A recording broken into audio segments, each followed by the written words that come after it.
Menteri jong Sorkar jela ka kong Ampareen lengdo ne sngi haba jupa lor ka jingkeli habai dei bat ke UCC kalaong ba kum ka menteri ka badai pet ya katanat ain ha ka jela kampat yo jingtip habai dei bat kani kala benrap ru da ka baong ba ka sngo tu bada ka jingwan jong ki election ha ki wei ki jela kala don ka jingkren de ki nongelam halor ka jing pyntreikam ya kane ka ain kalau ongru ba ka jela Meghalaya ka dei ka jela ka badon ya ka jingeda lengba ka kernit ka bahan rio jong kerti sensar jong keri India.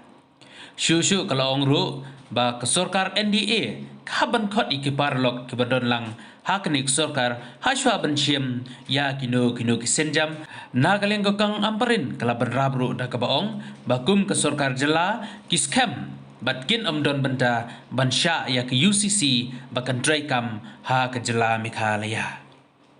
To my knowledge, as Law Minister of the State of Meghalaya, no information has yet reached my office.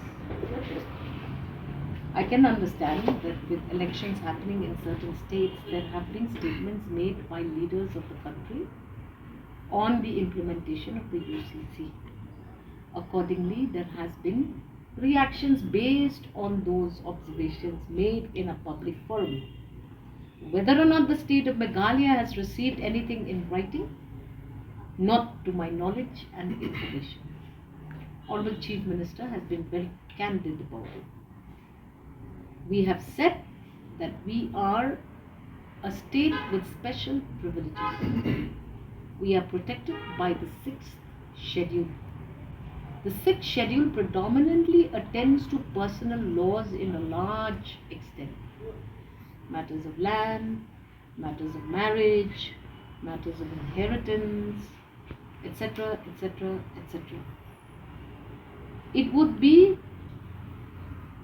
too early for me to comment on this matter because to my own research, I have been told that there was a private member's bill that was submitted to the Rajya Sabha. That bill was not taken up for discussion.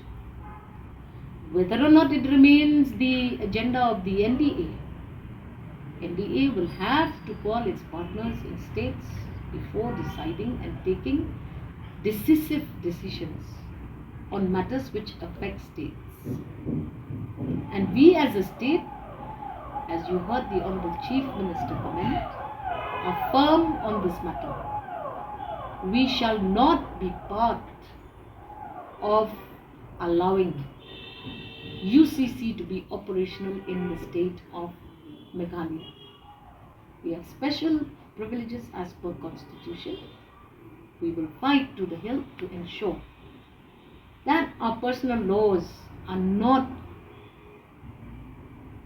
touched. We are unique.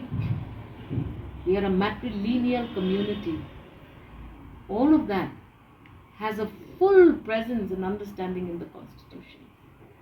And I'm sure other states in the Northeast region will also likely have a similar view. I feel that UCC is a huge proposal. It does not touch only one aspect. It has a lot of aspects. We will cross the bridge and deal with the problem once it comes to us officially. But as of now, to my information and knowledge, it is still not there. So we can understand the mind of the government that the government will seek exemption from UCC. I do not think we should respond accordingly because we don't know what they want to put in that UCC. It is a huge policy. Personal law is huge. It encompasses way of life, encompasses tradition and practice, encompasses religion and religious beliefs. It encompasses uniqueness of states. So by bringing a particular law only to address a certain lacunae in a practice of a certain community is incorrect in a state like India, where there are 32 states, all vibrantly coexisting. So that is the beauty of our democracy. No decision shall be entertained. As of now, we are not even deciding, because to my knowledge, it has not come to my attention.